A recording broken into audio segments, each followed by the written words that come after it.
ಬಾಗಲಕೋಟೆಯ ನಗರದ ಚರಂತಿಮಠ ಶಿವಾನುಭವ ಮಂಟಪದ ಆವರಣದಲ್ಲಿ ತೆಂಗಿನಮಠದ ಟೀಕಿನಮಠ ಸದಾಶಿವ ಲಿಂಗೈಕ್ಯ ಶ್ರೀ ಮಲ್ಲಿಕಾರ್ಜುನ ಮಹಾಸ್ವಾಮೀಜಿಗಳ ರಜತ ಪುಣ್ಯಸ್ಮರಣೆ ಹಾಗೂ ಲಿಂಗೈಕ್ಯ ಶ್ರೀ ರೇವಣಸಿದ್ಧ ಮಹಾಸ್ವಾಮೀಜಿಗಳ ದಶಮ ಪುಣ್ಯಸ್ಮರಣೆ ನಿಮಿತ್ತ ಗುರುಸ್ಮರಣೆ ಸಮಾರಂಭ ಜರುಗಿತು. ಸಮಾರಂಭದಲ್ಲಿ ಟೀಕಿನಮಠದ ಶ್ರೀಗಳು ಹಾಗೂ ಕುಮಾರೇಶ್ವರ ಶ್ರೀಗಳ ಭಾವಚಿತ್ರಕ್ಕೆ ಪುಷ್ಪ ನಮನ ಸಲ್ಲಿಸುವ ಮೂಲಕ ಚಾಲನೆ ನೀಡಿದರು.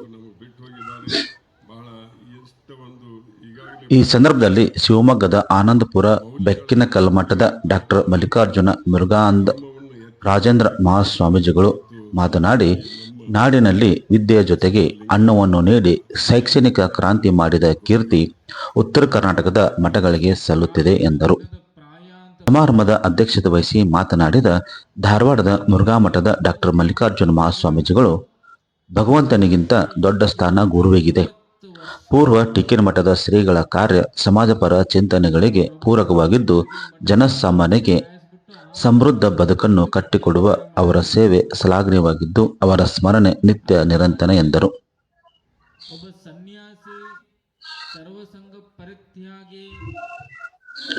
ವೇದಿಕೆ ಮೇಲೆ ಇಲ್ಕಲ್ ಚಿತ್ತರಗಿ ಸಂಸ್ಥಾನ ಮಠದ ಪೂಜ್ಯ ಶ್ರೀಗಳು, ಮಹಾಂತ ಗುರು ಮಹಾಸ್ವಾಮೀಜಿಗಳು, ಸೂಡಿ ಜುಕ್ತಿ ಮಠದ ಡಾಕ್ಟರ್ ಕೊಟ್ಟೂರ್ ಬಸವೇಶ್ವರ ಶಿವಾಚಾರ್ಯ ಸ್ವಾಮೀಜಿಗಳು, ಗಿರಿಸಾಗರದ ಕಲ್ಯಾಣ ಮಠದ ರುದ್ರಮುನಿ ಶಿವಾಚಾರ್ಯ ಸ್ವಾಮೀಜಿಗಳು ಸೇರಿದಂತೆ ಇತರ ಮಹಾಸ್ವಾಮೀಜಿಗಳು ಉಪಸ್ಥಿತರಿದ್ದರು. ಬೆಟ್ಟದ ಮೇಲೊಂದು ಮನೆಯ ಮಾಡಿ ಮೃಗಗಳಿಗೆ ಅಂಜಿದೊಡೆಯಂತಯ್ಯ, ಸಂತೆಯೊಳಗೊಂದು ಮನೆಯ ಮಾಡಿ ಶಬ್ದಕ್ಕೆ ನಾಚಿದೊಡೆಯಂತಯ್ಯ, ಸಮುದ್ರದ ತಡೆದಲ್ಲೊಂದು ಮನೆಯ ಮಾಡಿ ನೆರೆತೆರೆಗಳಿಗೆ ಅಂಜಿದೊಡೆಯಂತಯ್ಯ, ಕೂಡಲ ಚನ್ನಮಲ್ಲಿಕಾರ್ಜುನ ದೇವ ಲೋಕದಲ್ಲಿ ಹುಟ್ಟಿದ ಬಳಿಕ ಸ್ತುತಿ ನಿಂದೆಗಳಿಗೆ ಅಂಜಿದೊಡೆಯಂತಯ್ಯ ಅಂತೇಳಿ. ಅಂದ್ರೆ ಸರ್ವಸಂಗ ಪರಿತ್ಯಾಗಿ ಯಾರಾಗ್ತಾರೆ, ಅರ್ಥಾತ್ ಯಾರು ಮಠಾಧಿಪತಿ ಆಗ್ಬೇಕಂತಿದ್ದಾರೆ, ಜಗತ್ತಿನಲ್ಲಿ ಪ್ರಶಂಸನೆಗಿಂತ ಹೆಚ್ಚಾಗಿ ತೆಗಳಿಕೆ ಇರುತ್ತೆ.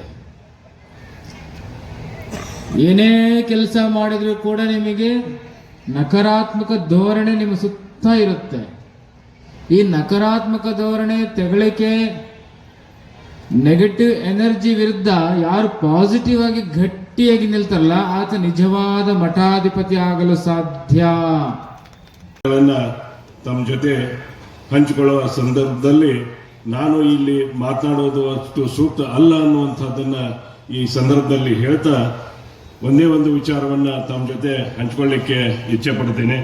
ಇವತ್ತು ಈ ಕಾರ್ಯಕ್ರಮದ ಗೋಷ್ಠಿ ಇದೆ. ಧರ್ಮ, ತತ್ವ, ಚಿಂತನೆ ಬಗ್ಗೆ ಈಗಾಗಲೇ ಪೂಜ್ಯರು ಅನೇಕ ವಿಚಾರಗಳನ್ನು ಹಂಚಿಕೊಂಡ್ರು. ಅಂದ್ರೆ ಇಷ್ಟೇ ಒಂದೇ ಮಾತಿನಲ್ಲಿ ಹೇಳ್ಬೇಕಂದ್ರೆ, ಇವತ್ತು ನೀವು ಎಲ್ಲರೂ ಧರ್ಮದಿಂದ ನಡ್ಕೊಂಡ್ರೆ ಮಾತ್ರ ಸಮಾಜದಲ್ಲಿ ಶಾಂತಿ, ನೆಮ್ಮದಿ ಇರಲಿಕ್ಕೆ ಸಾಧ್ಯ ಆಗ್ತದ ಅನ್ನುವಂಥ ಮಾತನ್ನ ಈ ಸಂದರ್ಭದಲ್ಲಿ ಹೇಳ್ತಾ, ಕಳೆದ ಒಂದು ತಿಂಗಳಿಂದ ಇವತ್ತು ಪುರಾಣದ ಕಾರ್ಯಕ್ರಮ ಎಲ್ಲ ನಿಮ್ಮೆಲ್ಲರ ಸಹಾಯ ಸಹಕಾರದಿಂದ ಬಹಳಷ್ಟು ಯಶಸ್ವಿಯಾಗಿ ನಡೆದು ಬಂದದ್ದನ್ನು ನಾವೆಲ್ಲ ನೋಡಿದ್ದೀವಿ.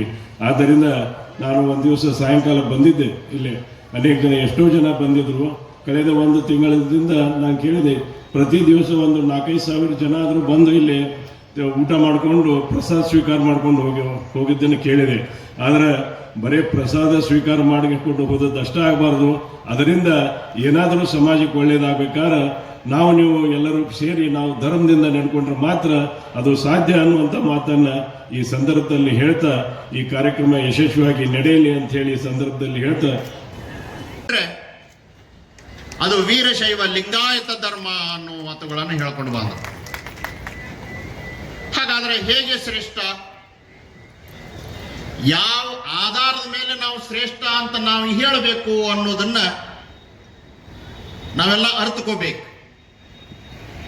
ಇಡೀ ಜಗತ್ತಿನ ಒಳಗೆ ಸ್ವತಂತ್ರ ವಿಚಾರಧಾರೆಗೆ ಅವಕಾಶ ಕೊಟ್ಟ ಯಾವುದಾದ್ರೂ ಧರ್ಮ ಇದ್ರೆ ಅದು ವೀರಶೈವ ಲಿಂಗಾಯತ ಧರ್ಮ. ಒಂದು ಧರ್ಮದ ತತ್ವಗಳು ನಾವು ಅನುಸರಿಸಬೇಕಾಗಿತ್ತು ಅಂದ್ರೆ ಆ ಧರ್ಮದ ತತ್ವಗಳನ್ನು ಮೊದಲು ನಾವು ಸರಿಯಾಗಿ ತಿಳ್ಕೋಬೇಕು. ಯಾವ ಧರ್ಮ ಶ್ರೇಷ್ಠ ಯಾವ ಧರ್ಮದ ತತ್ವಗಳು ಶ್ರೇಷ್ಠ ಅನಿಸ್ಕೊಳ್ತಾವಂದ್ರ 4 ಚಿಂತನೆಗಳು ಅಲ್ಲಿರ್ಬೇಕಾಗ್ತದೆ. ಆ 4 ಚಿಂತನೆಗಳು ಯಾವುದು ಅಂದ್ರೆ, ಒಂದನೇದ್ದು ಆ ಧರ್ಮದ ತತ್ವದ ಚಿಂತನೆಗಳು ಒಬ್ಬ ವ್ಯಕ್ತಿಯ ವಿಕಾಸ ಆತ್ಮಾವಲೋಕನಕ್ಕೆ ಸಹಕಾರಿಯಾಗದವೋ ಇಲ್ಲೋ ಅನ್ನೋದನ್ನ ನಾವು ಅರ್ಥಕೋಬೇಕು. ವ್ಯಕ್ತಿಯ ವಿಕಾಸಕ್ಕೆ ಏನು ಅಂಶಗಳದವ ಅನ್ನೋದನ್ನ ನಾವು ಚಿಂತನೆ ಮಾಡ್ಕೊಂಡ್ಬರ್ಬೇಕು. ಎರಡನೇ ವಿಚಾರ ಏನು ಅಂದ್ರೆ, ಯಾವ ಧರ್ಮದ ತತ್ವಗಳನ್ನ ಯಾವ ವ್ಯಕ್ತಿ ಓದ್ಕೊಂಡು ಬರ್ತಾನ, ಯಾವ ವ್ಯಕ್ತಿ ವಿಚಾರ ಮಾಡಿಕೊಂಡು ಬರ್ತಾನ, ಆ ಓದಿದ ವ್ಯಕ್ತಿ ಅದನ್ನ ತಿಳ್ಕೊಳ್ಳಿಕ್ಕೆ ಪ್ರಯತ್ನ ಮಾಡುವ ವ್ಯಕ್ತಿಯನ್ನ ಆ ಮೌಲ್ಯಗಳು ಸಮಾಜಮುಖಿಯನ್ನಾಗಿ ಮಾಡ್ಕೊಂಡ್ಬರ್ಬೇಕು. ಸಮಾಜಮುಖಿ ಅಂದ್ರೆ ಸಾಮಾಜಿಕ ಚಿಂತನೆಯನ್ನ, ಅಂದ್ರೆ ಸ್ವಾರ್ಥಪರ ಅಲ್ಲದೆ ನಿಸ್ವಾರ್ಥಪರ ಚಿಂತನೆ ಮಾಡ್ಕೊಳ್ತಾ ಲೋಕದ ಕಲ್ಯಾಣವನ್ನು ಆ ವ್ಯಕ್ತಿ ಬಯಸಬೇಕಾಗ್ತದ. ಅಂತ ಮೌಲ್ಯಗಳನ್ನ ತತ್ವಗಳಲ್ಲಿ ನಾವು ಕಂಡುಕೋಬೇಕಾಗ್ತದೆ. ಮಾಡ್ತಿಲ್ಲ ಶಿವಯೋಗಿನೇ ಸಂತೃಪ್ತೆ ತೃಪ್ತೋ ಭವತಿ ಶಂಕರ ತತೃಪ್ತ್ಯಾ ತನ್ಮಯಂ ವಿಶ್ವಂ ತೃಪ್ತಮೇತಿ ಚರಾಚರಂ ಅಂತ ನಾವ ನೋಡ್ರಿ. ಬರೀ ನಿಮ್ಮ ಮನೆಗೆ ಅಷ್ಟೇ ನೀವಂತ ಹೇಳೋದಿಲ್ಲ, ವಿಶ್ವಂ ತೃಪ್ತಮೇತಿ ಚರಾಚರಂ ಅಂತ ನಾವು. ನೀವು ಪ್ರಸಾದವನ್ನು ಮಾಡಿದ್ದು ಏನು ಅಂದ್ರೆ ದೇವರ ಪ್ರಸಾದ ನೀವು ಉಂಡ್ರಿ ಅಂದ್ರೆ ದೇವರಿಗೆ ಮುಟ್ತು ಅಂದ್ರೆ ಅರ್ಥಾತ್ ನೀವು ದೇವರಾಗಿದ್ದೀರಿ. ಈ ಶತಸ್ಥಲದಲ್ಲಿ ನಾವು ದೇವರಾಗಿರ್ತೇವೆ. ಅದನ್ನೇ ಅಪ್ಪುಳಿಗೆ ಮಾಡೋದೆಲ್ಲ ಅಷ್ಟು. ಈಗ ಅಪ್ಪುಳಿಗೆ ದೇಸಿಕರಂತ ಮಾಡಿದ್ರು, ಅವೆಲ್ಲ ಮಂತ್ರ ಸಂಬಂಧ ಆದವು. ನಾಳೆ ಇನ್ನಷ್ಟು ಮಂತ್ರ ಸಂಬಂಧ ಆಗ್ತವೆ. ಆ ಮಂತ್ರವನ್ನು ಅವರು 1 ತಿಂಗಳ ಅನುಷ್ಠಾನದಲ್ಲಿ ಪ್ರತಿನಿತ್ಯ ಮಾಡೋದ್ರಿಂದ ಅದು ರೊಟೀನ್ ಆಗ್ತಾ ಇರ್ತದೆ. ಎಲ್ಲ ಒಟ್ಟು ಪ್ರಾರಂಭ ಆಗಿದೆ ಮತ್ತೆ ಅಲ್ಲಿಗೆ ಬರುತ್ತೆ, ಪ್ರಾರಂಭ ಆಗುತ್ತೆ ಅಲ್ಲಿಗೆ ಬರುತ್ತೆ. ವ್ಯಾಪಾರದಲ್ಲಿ ಹೆಂಗೆ ನೀವು ಮಾಡಿ ಮಾಡಿ ಮಾಡಿ ಲಾಭ ಗಳಿಸ್ಕೊಂತ ಹೋಗ್ತಿರಲ್ಲ, ಹಂಗೆ ಸ್ವಾಮಿಯಾದವನು ಲಿಂಗಾಯತರಾದವರು ನೀವು ದೀಕ್ಷಾ ಹೊಂದಿದವರು ಪ್ರತಿ ದಿವಸ ಇಷ್ಟು ಮಾಡಿಬಿಟ್ರೆ ಆಟೋಮೆಟಿಕ್ ಆಗಿ ನಿಮ್ಮಲ್ಲಿ ಆ ಶಕ್ತಿ ಬರ್ತಕ್ಕಂಥ ವ್ಯವಸ್ಥೆ ಬರ್ತದೆ. ಹೆಂಗೆ ಓದಿ ಓದಿ ಓದಿ ಹುಡುಗ ರ್ಯಾಂಕ್ ಬರ್ತಾನೆ, ಓದಿ ಓದಿ ಓದಿ IAS ಆಗ್ತಾನೆ, IPS ಆಗ್ತಾನೆ. ಅದು ಹೆಚ್ಚು ಓದೋದ್ರಿಂದ ತಾನೇ ಅದು ಜ್ಞಾನ ಬೆಳ್ಕೊತಾ ಹೋಗ್ತದೆ. ಮಂತ್ರನೂ ಹಾಗೇನೆ, ಅದು ಗುರು ಹೇಳಿದ ಮಂತ್ರವನ್ನು ಅದನ್ನು ರಿಪೀಟ್ ನಾವು ಅಂದ್ಕೊಂತ ಹೋದ್ವಿ ಅಂದ್ರೆ ನಮಗೆ ಆ ಶಕ್ತಿ ಬರ್ತಕ್ಕಂಥ ವ್ಯವಸ್ಥೆ ಬರ್ತದೆ. ಇದು ಪ್ರಸಾದಿ. ಪ್ರಾಣಲಿಂಗಿ ಅಂತಂತ ಹೇಳಿದರೆ ಇದೆಲ್ಲ ಏನು ಮಂತ್ರವನ್ನು ಸಂಬಂಧ ಮಾಡಿಕೊಂಡಿರ್ತೀರಿ, ಲಿಂಗ ಪೂಜೆಯಲ್ಲಿ ಅದನ್ನೆಲ್ಲ ಕುತ್ಕೊಂಡು ದೃಷ್ಟಿಯೋಗವನ್ನು ಮಾಡಿಕೊಳ್ತೀರಿ. ಪ್ರಾಣವನ್ನೇ ಲಿಂಗದ ಸ್ವರೂಪವಾಗಿ ಮಾಡಿಕೊಳ್ಳೋದು ಇಷ್ಟೇ, ತಾನೇ ಆಗ್ತಿರುತ್ತೆ. ನೀವು ಮಾಡಿಕೊಳ್ಳೋದೇನು ಅವಶ್ಯಕತೆ ಇಲ್ಲ. ಆ ದೃಷ್ಟಿಯಲ್ಲಿ ನೀವು ಮಾಡಿಕೊತ ಹೋದರೆ ತಾನೇ ಆಗುತ್ತೆ ಅದೆಲ್ಲ ಅಷ್ಟು. ಪ್ರಾಣಲಿಂಗಿ ಶರಣ ಮತ್ತು ಐಕ್ಯ. ಇಲ್ಲಿ ಏನಾಗುತ್ತೆ ಅಂದ್ರೆ ಸಮರಸ ಆನಂದ 2 ಭಕ್ತಿ ಬರ್ತಾವಲ್ಲಿ. ಇದು ಇಷ್ಟೆಲ್ಲ ಆದ್ರೆ ನಿಮಗೆ ಏನಾಗುತ್ತೆ ಅಂದರೆ ಎಷ್ಟು ಚಲೋ ಆತ್ರಿ, ಲಿಂಗ ಪೂಜೆ ಭಾಳ ಚಲೋ ಆತ್ರಿ ಅಂತ ಏನು ಆನಂದ ಪಡ್ತಿರಲ್ಲ ಅದು ಶರಣಸ್ಥಳ. ಆಮೇಲೆ ಪ್ರಸಾದ ಮುಗಿದ ಮೇಲೆ ಎಷ್ಟು ಆನಂದ ಆತ್ರಿ, ಭಾಳ ಚಲೋ ಆತ್ರಿ ಅಂತ ಎಷ್ಟು ಆನಂದ ಪಡ್ತಿರಲ್ಲ ಅದು ಐಕ್ಯ ಸ್ಥಳ. ಈ ಐಕ್ಯ ಸ್ಥಳ ಏನದವಲ್ಲ, ಪ್ರಾರಂಭದಿಂದ ಹಿಡಿದು ಪೂಜಾ ಮುಗಿದು ಪ್ರಸಾದ ತೊಗೊಂಡು ನೀವು ಬರೋ ತನಕನೂ ಇವು ಐಕ್ಯ ಸ್ಥಳಕ್ಕೆ ಹೋಗಿ ತಿರುಗಿ ಮತ್ತೆ ಕೆಲಸಕ್ಕೇನು ಬರ್ತಿರಲ್ಲ ಅದು ಭಕ್ತ ಸ್ಥಳಕ್ಕೆ ಬಂತು. ಇದು ರುಟೀನ್ ದಿವಸ ಇದ್ದೇ ಇರ್ತದೆ. ಭಕ್ತ ಸ್ಥಳದಿಂದ ಐಕ್ಯ ಸ್ಥಳಕ್ಕೆ ಹೋಗಿ ಐಕ್ಯ ಸ್ಥಳದಿಂದ ಮತ್ತೆ ತಿರುಗಿ ಭಕ್ತ ಸ್ಥಳಕ್ಕೆ ಬರೋದು. ಈ ಒಂದು ರುಟೀನ್ ಇರೋದ್ರಿಂದನೇ ಇದು ಶತಸ್ಥಳ ನಿಮಗೆ ಈಸಿಯಾಗಿ ಬರ್ತಕ್ಕಂಥ ವ್ಯವಸ್ಥೆ ಇದೆಲ್ಲ ಅಷ್ಟು. ಅದನ್ನು ಯಾರು ಬಾಗಲಕೋಟೆಯ ನಗರದ ತೆಂಗಿನಮಠ ತೀಕಿನಮಠದ ಮಲ್ಲಿಕಾರ್ಜುನ ದೇಶಿಕರ ನಿರಂಜನ ಪಟ್ಟಾಧಿಕಾರಿಗಳ ಮಹೋತ್ಸವದ ಅಂಗವಾಗಿ ನಗರದಲ್ಲಿ ಷಟ್ ಸ್ಥಳ ಧ್ವಜಾರೋಹಣ ನೆರವೇರಿಸಲಾಯಿತು. ಈ ಸಂದರ್ಭದಲ್ಲಿ ವಿವಿಧ ಮಠಾಧೀಶರು ಹಾಗೂ ಗಣ್ಯಮಾನ್ಯರು ಉಪಸ್ಥಿತರಿದ್ದರು.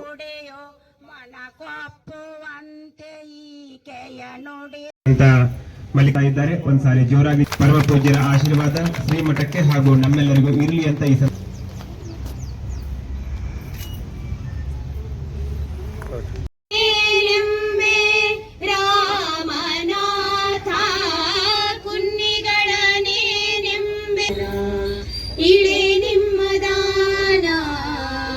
ಸುಸುವ ಗಾಳಿ ಸುಳಿದು ಸುಸುವ ಗಾಳಿ ಸುಳಿದು ಸುಸುವ ಗಾಳಿ ಅದು ನಿಮ್ಮ ದಾನ ಬೆಳೆ ನಿಮ್ಮ ದಾನ ಬೆಳೆ ನಿಮ್ಮ ದಾನ ಸುಳಿದು ಸುಸುವ ಗಾಳಿ ಸುಳಿದು ಸುಸುವ ಗಾಳಿ ಅದು ನಿಮ್ಮ ದಾನ ಇಳೆ ನಿಮ್ಮ ದಾನ ಬೆಳೆ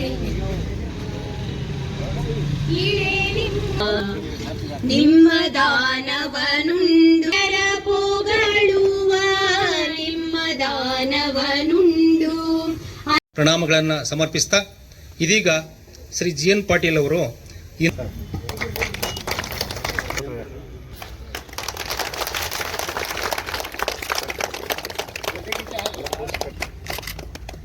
ಈಗ ಅಕ್ಕನ ಬಳಗದವರಿಂದ ಧ್ವಜಗೀತೆ. ಜಯ ಧ್ವಜವೇನೋ ತಲೆ ಜಯ ಧ್ವಜವೇನೋ ತಲೆ ಜಯ ಧ್ವಜವೇನೋ ತಲೆ ಜಯವೆನ್ನಿ ಜಯವನ್ನು ತೋರುವ ದಯವನ್ನು ಬೇಡ ಧ್ವಜವೆನು ತಲಿ ಜಯ ಧ್ವಜವೆನು ತಲಿ ಜಯವೇ ಜಯವನು ತೋರುವ ದಯವನು ಬೀರುತ ಭಯ ಸಂಹಾರವ ಮಾಡಿಲ್ಲಿ ಗುಡಿ ಗುಡಿ ಸುತ್ತಲೆ ಮಡಿವಾಳ ದೇವರು ಹರಿಗಳ ಸೌರ್ಯವ ನಳಿದಿಹರು ಈ ವೀರ ಗುಡಿಯ ಶ್ರೀವಂತೆ ಈ ಗುಡಿಯನ್ನು ಜಗ ಜಗಿಸಿಯರು ಜಯ ಧ್ವಜವೆನು ತಲಿ ಜಯ ಧ್ವಜವೆನು ತಲಿ ಜಯವನ್ನಿ ಜಯವನು ತೋರುವ ದಯವ. ಇವತ್ತಿನಿಂದ ಬಹಳ ಪ್ರಾಚೀನವಾದ ಇತಿಹಾಸವುಳ್ಳ ಟೀಕಿನ ಮಠದ ಪಟ್ಟಾಭಿಷೇಕದ ಅಂಗವಾಗಿ ಈಗ ಷಟ್ಸಧ್ವಜಾರನ ಪೂಜ್ಯರ ಸಾನ್ನಿಧ್ಯದಲ್ಲಿ ನೆರವೇರಿದೆ. ನಾವು ಯಾವುದೇ ಒಂದು ಧಾರ್ಮಿಕ ಕಾರ್ಯಕ್ರಮ ಮಾಡಬೇಕಾದಾಗ ರಾಷ್ಟ್ರದ ಕಾರ್ಯಕ್ರಮ ಮಾಡಬೇಕಾದ್ರೆ ರಾಷ್ಟ್ರಧ್ವಜನ ಹಾರಿಸ್ತೀವಿ, ಧಾರ್ಮಿಕ ಕಾರ್ಯಕ್ರಮ ಧರ್ಮಧ್ವಜವನ್ನು ಹಾರಿಸ್ತೀವಿ. ರಾಷ್ಟ್ರಧ್ವಜ ಧರ್ಮಧ್ವಜ ಇವೆರಡೂ ಕೂಡ ಬಹಳ ಅಮೂಲ್ಯವಾದದ್ದು, ಮಹತ್ವವುಳ್ಳದ್ದು. ಈ ಧಾರ್ಮಿಕ ಕಾರ್ಯಕ್ರಮದ ಮುಂಚಿತವಾಗಿ ಇವತ್ತು ಷಷ್ಠಲ ಧ್ವಜವನ್ನು ಇವತ್ತು ಅದನ್ನು ಹಾರಿಸಲಾಗಿದೆ. ಷಷ್ಠಲ ಅಂದರೆ 6 ಮೆಟ್ಟಲುಗಳುಳ್ಳಂಥ ಭಕ್ತ, ಮಹೇಶ, ಪ್ರಸಾದಿ, ಪ್ರಾಣಿಂಗಿ, ಶರಣ, ಐಕ್ಯ. ಇವು ಒಂದೊಂದು ಮೆಟ್ಟಲುಗಳನ್ನ ನಾವು ಸಾಧನೆ ಮೂಲಕ ಏರಿ ಜೀವ ಶಿವನಾಗುವುದಕ್ಕೆ ಒಂದು ಮಾರ್ಗದರ್ಶನ. ಅದಕ್ಕೆ ನಮ್ಮಲ್ಲಿ ಷಷ್ಠಧ್ವಜಾರ ಮಾಡುವಂತಹ ಮೂಲ ಉದ್ದೇಶ ಮನುಷ್ಯ ಜೀವನದ ಸಾರ್ಥಕತೆ ಪ್ರತಿಯೊಬ್ಬರಿಗೂ ಗೊತ್ತಾಗಬೇಕು. ಮನುಷ್ಯ ಪ್ರತಿಯೊಬ್ಬ ವ್ಯಕ್ತಿಯು ಮುಕ್ತ ಆಗಬೇಕಾದರೆ ಭಕ್ತಸ್ಥಳದಿಂದ ಸಾಧನೆ ಮಾಡ್ತಾ ಮಾಡ್ತಾ ಐಕ್ಯಸ್ಥಳಕ್ಕೆ ಮುಟ್ಟಲು ಎಲ್ಲರಿಗೂ ಸಾಧ್ಯ ಅನ್ನೋದನ್ನು ತೋರಿಸಿಕೊಟ್ಟವರು ನಮ್ಮ ಬಸವಾದಿ ಪ್ರಮಥರು, ಶರಣರು. ಆ ಪರಂಪರೆ ಇವತ್ತರೆಗೂ ನಡೆದುಕೊಂಡು ಬಂದಿದೆ. ಅದರ ಅಂಗವಾಗಿ ಇವತ್ತು ಷಟ್ಧ್ವಜಾರೋಹಣ ನೆರವೇರಿದೆ. ನಿಮಗೆಲ್ಲ ಗೊತ್ತಾಗಿದೆ, ಟೀಕಿನ ಮಠ ಬಹಳ ಪ್ರಾಚೀನ ಪರಂಪರೆ ಉಳ್ಳದ್ದು. ಅಖಿಲ ಭಾರತ ವೀರಶೈವ ಲಿಂಗಾಯತ 4ನೇ ಮಹಾಸಭೆ ನೆರವೇರಿದಾಗ ಶಿವಮಂದಿರ ಸಂಸ್ಥೆ ಆಗಲಿ, ಬಸವೇಶ್ವರ ವೀರಶೈವ ವಿದ್ಯಾವರ ಸಂಘ ಆಗಲಿ ಸ್ಥಾಪನೆ ಆಗೋದಕ್ಕೆ ಪ್ರೇರಣೆ ಕೊಟ್ಟಿದ್ದೇನೆ ಟೆಂಗಿನ ಮಠ, ಟೀಕಿನ ಮಠ ಅನ್ನೋದನ್ನು ನಾವು ಎಂದು ಮರೆಯಬಾರದು. ಅಲ್ಲಿ ಆಗುವಂಥ ಎಲ್ಲ ಪರಮ ಪೂಜ್ಯರು ಇವತ್ತವರೆಗೂ ಕೂಡ ಸಂಸ್ಕೃತ ಪಾಠಶಾಲೆಯನ್ನು ಪ್ರಾರಂಭ ಮಾಡಿ ಅನೇಕ ಶಿಕ್ಷಣ ಸಂಸ್ಥೆಗಳಿಗೆ ಪ್ರೇರಣಾದಾಯಕರಾಗಿ ಈ ಮಠ ಸಮಾಜಕ್ಕೆ ಒಂದು ದೊಡ್ಡ ಕೊಡುಗೆ ಕೊಟ್ಟಿದೆ ಅಂದರೆ ತಪ್ಪಾಗಲಿಕ್ಕಿಲ್ಲ.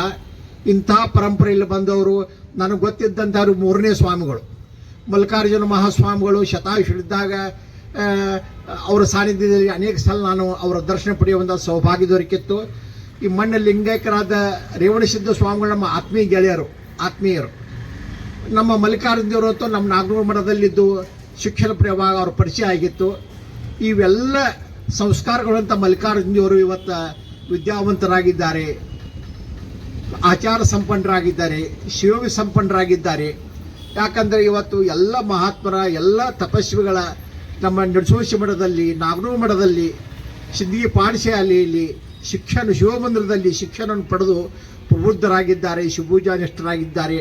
ಇವತ್ತು ಟೀಕಿನ ಮಠಕ್ಕೆ ಅವರ ಪಟ್ಟಾಭಿಷೇಕ ಆಗುವುದು ನಿಜವಾಗಿಯೂ ಬಹಳ ಸಂತೋಷದ ವಿಷಯ.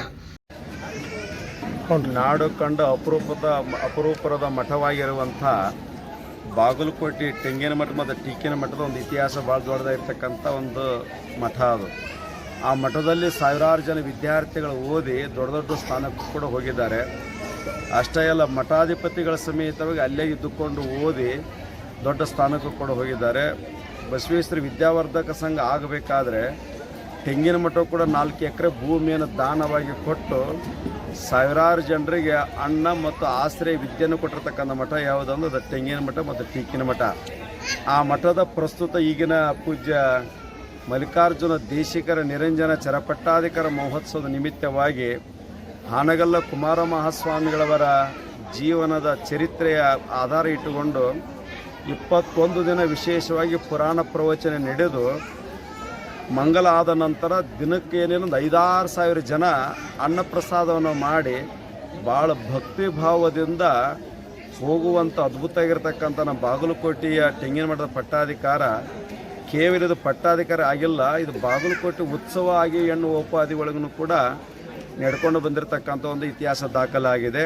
ಅಂಥ ಪೂಜ್ಯ ಮಲ್ಲಿಕಾರ್ಜುನ ದೇಶಿಕರ ಪಟ್ಟಾಧಿಕಾರ ನಿಮಿತ್ತ ಮಾಡಿಕೊಂಡು ಹಾನಗಲ್ಲ ಕುಮಾರ ಮಹಾಸ್ವಾಮಿಗಳವರ 159ನೇ ಜಯಂತಿ, ಈ ಮಠದ ಹಿಂದಿನ ಶತಾಯುಷಿಗಳಾಗಿರ್ತಕ್ಕಂಥ ಮಲ್ಲಿಕಾರ್ಜುನ ಸ್ವಾಮಿಗಳು ಲಿಂಗೈಕ್ಯರಾಗಿ 25 ವರ್ಷ ಆಯ್ತು. ಅದ ರಜತ ಸ್ಮರಣೆ. ಮಾನ್ಯ ತಾನೇ ಹಿಂದಿನ ಗುರುಗಳು ಲಿಂಗೈಕ್ಯರಾಗಿ 10 ವರ್ಷ ಆಯ್ತು. ಅದಕ್ಕೆ ದಶಮಾನೋತ್ಸವ ಇವೆಲ್ಲವನ್ನು ಇಟ್ಟುಕೊಂಡು ಸುಮಾರು 21 ದಿನ ನಡೆದಿರ್ತಕ್ಕಂಥ ಪುರಾಣ 5ನೇ ತಾರೀಕಿಗೆ ಬೆಳಿಗ್ಗೆ ಷಟ್ಸ್ಥಲ ಧ್ವಜಾರೋಹಣ ನೆರವೇರ್ತದೆ. ಸಾಯಂಕಾಲ ಹಾನಗಲ್ಲ ಕುಮಾರ ಮಹಾಸ್ವಾಮಿಗಳವರ ಪುರಾಣ ಮಹಾಮಂಗಲ ಆಗ್ತಾ ಇದೆ. ಅಷ್ಟೇ ಅಲ್ಲ, ಮತ್ತು ಬೆಳಗಿನ ಜಾವ 6ನೇ ತಾರೀಕಿಗೆ ಬೆಳಿಗ್ಗೆನ ಧರ್ಮತತ್ವ ಚಿಂತನೆಯನ್ನು ಗೋಷ್ಠಿ ನೆರವೇರ್ತಾ ಇದೆ. 6ನೇ ತಾರೀಕು ಸಾಯಂಕಾಲ ಗುರುಸ್ಮರಣೆ, ಅಂದರೆ ಹಿರಿಯ ಗುರುಗಳನ್ನು ಮಹಾತ್ಮರಂ ನೆನೆಯುವುದೇ ಗಣಮುಕ್ತಿ ಪದಂ ಶಿವಾದವೆನ್ನುವ ಹಾಗೆ ಹಿರಿಯ ಗುರುಗಳಾಗಿರ್ತಕ್ಕಂಥ ಶತಾಶಿ ಮಲ್ಲಿಕಾರ್ಜುನ ಸ್ವಾಮಿಗಳು ಹಾಗೂ ರೇವಣಸಿದ್ಧ ಸ್ವಾಮಿಗಳ ಒಂದು ಸ್ಮರಣೆ. ಮತ್ತು 7ನೇ ತಾರೀಕಿಗೆ ಬೆಳಿಗ್ಗೆ 10 ಗಂಟೆಗೆ ಸಮಾಜ ಚಿಂತನೆ. ಯಾಕಂದ್ರೆ ಹಾನಗಲ್ಲ ಕುಮಾರ ಮಹಾಸ್ವಾಮಿಗಳು ಸಮಾಜ ಬೆಳಿಬೇಕು. ಸಮಾಜ ಅರ್ಥ ಅಂದರೆ ಎಲ್ಲರನ್ನ ಕಟ್ಕೊಂಡು ಎಲ್ಲರೂ ಉದ್ಧಾರ ಆಗಬೇಕು.